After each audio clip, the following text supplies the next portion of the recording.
G'day there everyone, Daniel Anderson here. Welcome to this episode. Now I haven't posted about lists for a little while now, so this is going to be another quick little look at Microsoft Lists and the new calendar view that you can create directly from the UI and give you a new modern calendar view of your list. So let's jump into lists. I've already gone ahead and created a list, clicking new list, and the content. I've used the content scheduler template here, and we can see that here it's been stored as a list, as my list.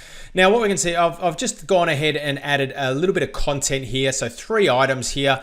And now let's take a look at the views. Now what we can see in the top right hand corner here, all items, we've got list, we've got compact list, and we've got the new whiz bang gallery view here, and you can see automatically visually appealing gallery view of my list items. I've got the images up the top there, and it presents in a really great user interface there. Now the topic of this video is all around the calendar view. So what we can see here is we've got the option here to be able to create a new view. So let's go ahead and create this view.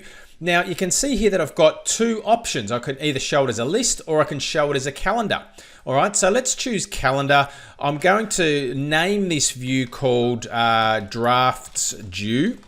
And I'm going to use the start date on the calendar as the column that I've got in this list called Drafts Due By, and I'm also going to set that as the end date on the calendar.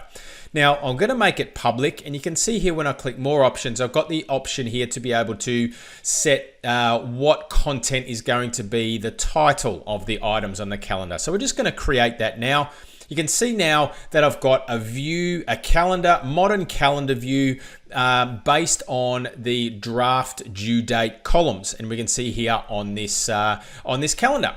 Now I'm just going to flick back to all items. Now I'm going to create another calendar view here. So I'm going to go create new view. I'm going to create a new calendar view, and I'm going to name this one called Published On. So I'm going to change the start date here to published by, and I'll leave that as the end date. I might just change this to published by. Again, I'm going to leave all this the same. I'll leave the title and I'll create that. You can now see that I've got a different calendar view based on a different column. So I've now got drafts due by in a calendar view, and I've also got published by in a calendar view there also. Now what you'll also see is that, let me just jump back to drafts view. I've got the option here to be able to hide the events pane here. So when I click that, it just hides that, and I've now got a full width calendar. Or I can toggle that and show that there in the side panel. I can navigate through different months as well. So over here, I can choose December and navigate my way through the months, or use the arrows here as well, and that gives me the ability to change the months. So I'll just jump back into all items. So there we have it, a nice user experience there to be able to create an easy way to create a calendar view based on columns or date columns in your Microsoft list. Nice and easy through the user interface. You've got a great modern calendar now that you can create a view from. So there we have it. Thanks for watching. I hope that brings you some value, and I'll see you in the next episode.